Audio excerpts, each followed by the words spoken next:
Hello అండి, అందరికీ నమస్తే. వెల్కమ్ టు వారణాసి వంటిల్లు. ఈరోజు ఒక మంచి టిప్ చెప్పబోతున్నాను. వంటతో పాటు టిప్ కూడా చాలా బాగుంటుంది. ఇదిగోనండి, ఇది టిప్పు అంటే ఇదనమాట. మనం సొరకాయ తెచ్చుకుంటాం కదండి, బయట నుంచి మనం కూరగాయలు తెచ్చుకుంటాము. అందులోనూ సొరకాయ పెద్దగా ఉంటుంది కదా, అది మనం అప్పుడంగా ఫ్రిడ్జ్లో పెట్టేసామే అనుకోండి, అది నీరు పైనంతా నీరులాగా వచ్చేస్తుంది అనమాట. వచ్చేసి పాడైపోతుంది. సో నీరు రాకుండా ఉండాలి అంటే ఇలా చేయాలి. ఒక బట్టని తీసుకుని బట్ట చుట్ట పెట్టేసుకుని పెట్టుకోండి. చక్కగా నీరు రాకుండా ఉంటుంది.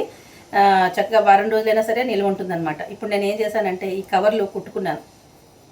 ఒక క్లాత్, ఒక పంచి అండి, తెల్ల పంచిని కట్ చేసి నేను ఇలాగ కవర్లు కుట్టుకున్నాను అనమాట. ఇది ఒక కవరు చూసారా, ఇది దీనికోసమని ఒక పెద్ద కవర్ కుట్టాను. ఒక గొట్టల్లాగా ఒక పెద్ద కవర్ ఒకటి కుట్టాను. ఆ కవర్ ఇప్పుడు కనపడలేదు కాబట్టి ఈ చిన్న చిన్న కవర్లో పెట్టాను. సో పూర్తిగా కవర్ అవ్వకపోతే మళ్ళీ పాడవుతుంది కదా, అందుకని ఈ దీంట్లో సగం పట్టింది, మిగిలింది అది ఇంకో బట్ట దీంట్లో బోర్లించేసి అదే ఉల్టా సీదా అట్లా పెట్టేసి నేను కవర్ చేస్తానమాట. మొత్తం మీద ఏదైనా కూడా ఈ సొరకాయకి చక్కగా, సొరకాయ అయినా బీరకాయ అయినా సరే, బట్టలో చుట్ట పెట్టేసి మీ ఫ్రిడ్జ్లో పెట్టుకున్నారంటే పాడైపోకుండా ఉంటుంది. వారం రోజుల దాకా పాడైపోకుండా ఉంటుంది అనమాట. ఈ పడంగా ఇలాగే పెట్టేసరి అనుకోండి, అంత నీరు వచ్చేస్తుంది, పైన అంతా నీరు వచ్చేస్తుంది అనమాట, పాడైపోతుంది. ఇది తెచ్చి వారం రోజులు అయిందండి. చూసారా, బాగుంది కదా, చక్కగా ఉంది కదా, చూడండి. ఇప్పుడు దీంతో మనం కూర చేసుకుందాము. చాలా టేస్టీగా ఉంటుంది. ఆలస్యం చేయకుండా క్విక్గా చూపించేస్తాను, రండి. ఈ టిప్ నచ్చినట్లయితే మరి ఒక లైక్ అయితే ఇవ్వండి. మీరు ఎలా దాచుకుంటారో నాకు కామెంట్లో పెట్టండి, సరేనా? చూసారా, ఇలాంటివి ఇంకా కుట్టాను, అవన్నీ అటు ఇటు ఉంటూ ఉంటాయి. అవసరమైనప్పుడు నేను వాడుతూ ఉంటాను. సో ఇక రండి, తొందరగా మనం సొరకాయ కూర చేసేసుకుందాం. ఇదిగోండి, ఈ సొరకాయని శుభ్రంగా ఈ కడిగేసుకోండి, పీల్ చేసేసుకోండి. చక్కగా ఇలా పీల్ చేసేసుకుని ముక్కలు కడుక్కున్నా పర్వాలేదు, అలాగా కడుక్కుని రెడీ చేసి పెట్టేసుకోండి. సో ఇదిగోండి, ఒక అల్లం కూడా కావాలి. అల్లం శుభ్రంగా కడిగేసుకుని మీరు పొట్టు తీసేసుకుని, ఇంత ముక్క అవసరం లేదు, మీ కూరకి తగినట్టుగా చేసుకుని ఎంత కావాలో అంత చూసుకుని పెట్టుకోండి. క్లీన్ చేసేసి కట్ చేసి పెట్టుకోండి. నేను చేసుకున్నాక చూపిస్తాను. ఇదిగోండి, నేను సొరకాయ తరిగేసుకుని పెట్టేసుకున్నాను.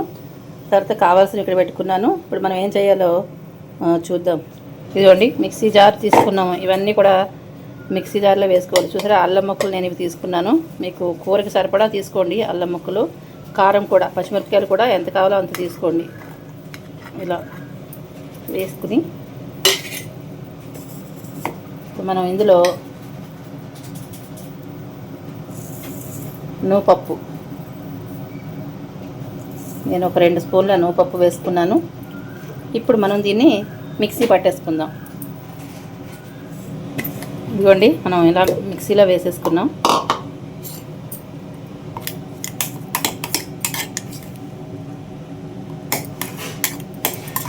ఇది పక్కన పెట్టుదాం. స్టవ్ వెలిగించుకుని ప్యాన్ పెట్టేసుకుని దీంట్లో కొద్దిగా ఆయిల్ వేద్దాం.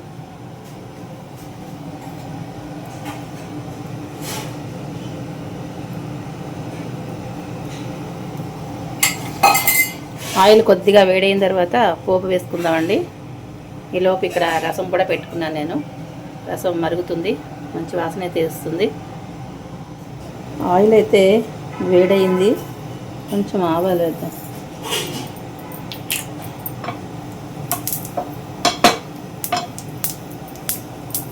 ఆవాలు చిట్పట్లాడుతున్నాయి చూసారా. ఇప్పుడు శనగపప్పు వేసేద్దాం, అలాగే మినపప్పు కూడా వేద్దాం.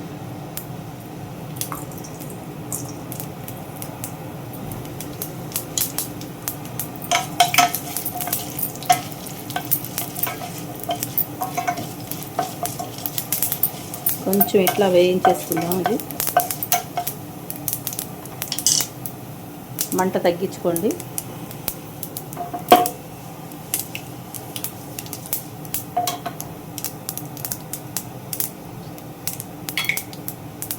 కరివేపాకు వేసేద్దామండి,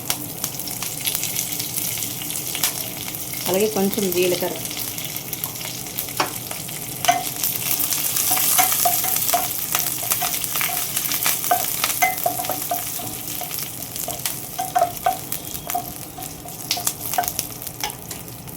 పోపు మంచిగా వేగిపోయింది కదా. ఇప్పుడు మనం ఈ కట్ చేసి పెట్టుకున్న సొరకాయ ముక్కలు ఉన్నాయి చూసారా, అవి వేసేసుకుందాం.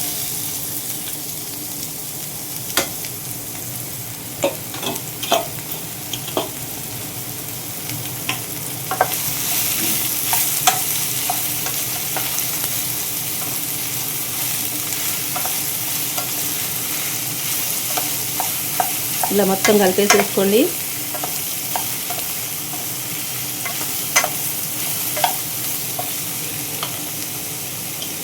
ఇప్పుడు మనం ఏం చేద్దామంటే సరిపడా ఉప్పు,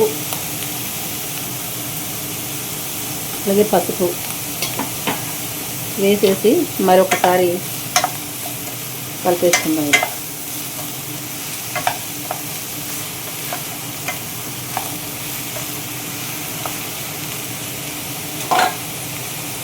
2 minutes మూత పెట్టేసుకుని ఇలా మగ్గిద్దామండి.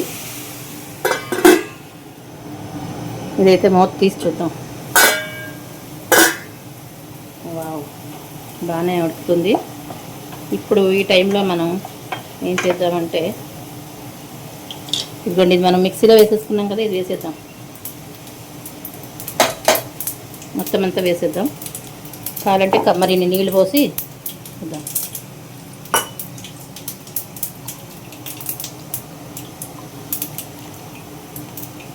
ఇలా కొబ్బరి వేసాం కదండి, చక్కగా కొబ్బరి పాలతోటి ఉడుకుతుంది, బాగుంటుంది అన్నమాట.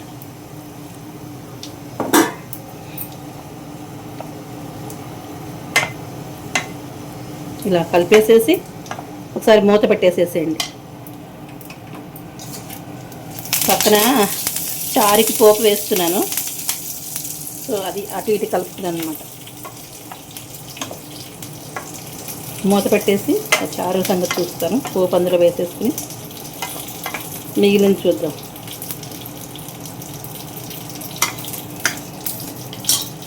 ఇప్పుడు మనం మూత పెట్టేద్దాం. ఇలాగా ఒక 5-10 నిమిషాలు మగ్గుతుంది. పోపు పెట్టేస్తాం కదా, ఇది దీంట్లో వేసేసుకోవడమే. ఇంకా పోపు ఇందులో వేసేసుకున్నాను. మళ్ళీ ఇదేమో గుట్లో కొబ్బరి పచ్చడి కోసం అని చెప్పి పోపు వేయించుకుంటున్నాను. కొంచెం మెంతులు వేసాను, కొద్దిగా ఆవాలు, మెంతులు, మినపప్పు, శనగపప్పు, ఎండుమిరపకాయలు, కొంచెం ధనియాలు వేసేసుకుని ఎండుమిరపకాయలు వేయించేసుకుని పక్కన పెట్టేసి చూసారా. ఇక వేయించేసుకుని నేను ఇందులో వేసుకున్నాను. ధనియాలు ఆప్షనల్ అండి, ఇష్టమైన వాళ్ళు వేసుకోవచ్చు, లేని వాళ్ళు ధనియాలని స్కిప్ చేసేసుకోవచ్చు. సరే, ఇందులో ఇప్పుడు ఇంగువ, నా ఫేవరెట్ ఇంగువ వేసుకుని మనం ఇప్పుడు పచ్చడి వేసుకోవాలి. దీంట్లో కొంచెం చింతపండు వేసుకోవాలి, కొద్దిగా పసుపు, చింతపండు, ఉప్పు, అలాగే నేనైతే కొద్దిగా బెల్లం వేస్తానండి. ఆ బెల్లం వేసేసుకుని పచ్చడి వేసేసుకోవడమే, మిక్సీలో వేసేసుకోవడమే. ఇదిగా చూడండి, దీంట్లో నేను ఇక్కడ చింతపండు వేసుకున్నాను, బెల్లం వేసుకున్నాను, ఉప్పు వేసుకున్నాను, పసుపు వేసుకున్నాను, ఇంగువ చూసారు కదా, ఇంగువ వేసుకున్నాను. ఇవన్నీ కలిపి ఇప్పుడు మనం ఈ మిక్సీ జార్లో వేసేసుకుందాం. ఈ మిక్సీ జార్ మనం ఇందాక కొబ్బరి, పచ్చిమిరపకాయలు ఇవన్నీ మిక్సీ వేసుకున్నాం కదా, అదేనండి ఇది. ఒక్కసారి నేను తోల్చేసుకున్నాను కదా, ఇందాక తోల్చి నీళ్ళు పోసే చూడండి.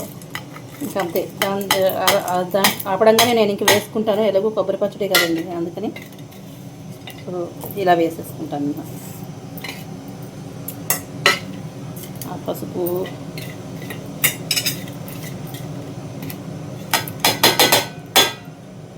ఇట్లా ఇది ఒక్కసారి మిక్సీ పట్టుకుని వస్తే కొంచెం పౌడర్ లాగా అవుతుంది.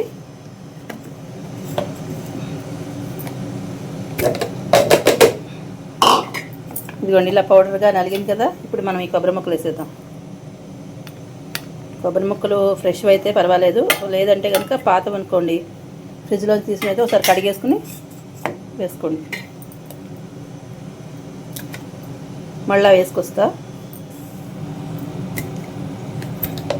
ఇదిగోండి, పచ్చడి ఇలా అయిపోయింది.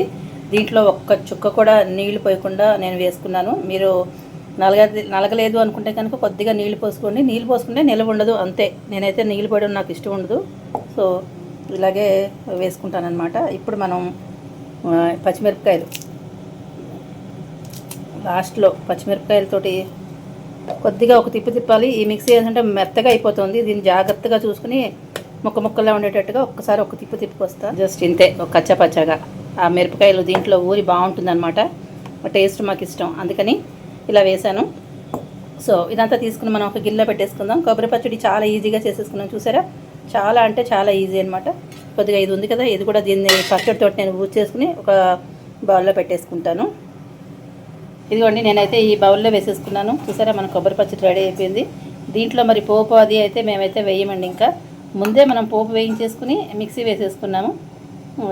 ఇలా టేస్ట్ సూపర్గా ఉంటుందన్నమాట. ఇలా గట్టిగా ఉంటేనే నాకు ఇష్టం, కాబట్టి మా ఇంట్లో అందరికీ ఇలాగే ఇష్టం. సో ఇది అయిపోయింది, ఈ పక్కన పెడదాం దీన్ని.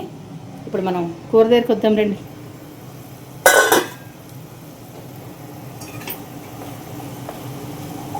సొరకాయ ముక్క ఉడికిందో లేదో చూసుకోవాలి.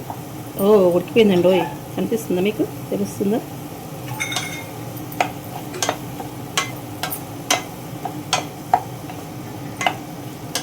దీంట్లో ఉప్పు కారాలు చెక్ చేసుకోండి. చేసుకుని మీకు తగినట్టుగా అడ్జస్ట్ చేసుకోండి, సరేనా? నేనైతే ఇంకా ఏమి అడ్జస్ట్ చేయండి. దీంట్లో ఎండుమిరపకాయ కూడా పోపెట్టలేదు, చూసారు కదా. నాకు ఈ కారం సరిపోతుంది. ఇంతకు మించి అల్లం కారం, పచ్చిమిరపకాయ కారం సరిపోతుంది. ఇంతకు మించి నేను ఎక్కువ కారం వేయదలుచుకోలేదు. సో ఉడికింది కదా, ఇంకొక 2 నిమిషాలు ఉంచాక మనం స్టవ్ ఆఫ్ చేసేసుకుందాము. 2 నిమిషాల్లో అయిపోతుంది. ఇంకా మనం కూర ఆపేద్దామండి, అయిపోవచ్చింది. ఇక్కడ ఇక దగ్గరగా అయిపోయింది, మనం స్టవ్ ఆఫ్ చేసేసుకోవచ్చు.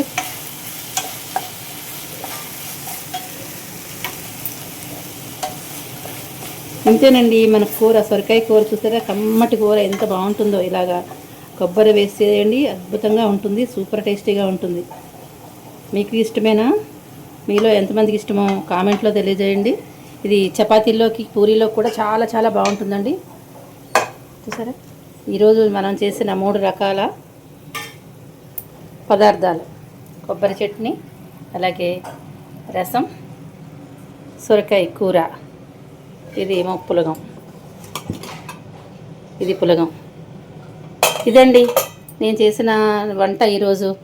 మీకు నచ్చిందనే అనుకుంటున్నాను. నచ్చితే మరి లైక్, షేర్, సబ్స్క్రైబ్ చేసేయండి, సపోర్ట్ చేయండి. సపోర్ట్ చేసిన మీ అందరికీ పేరు పేరున ధన్యవాదాలు తెలియజేసుకుంటున్నాను.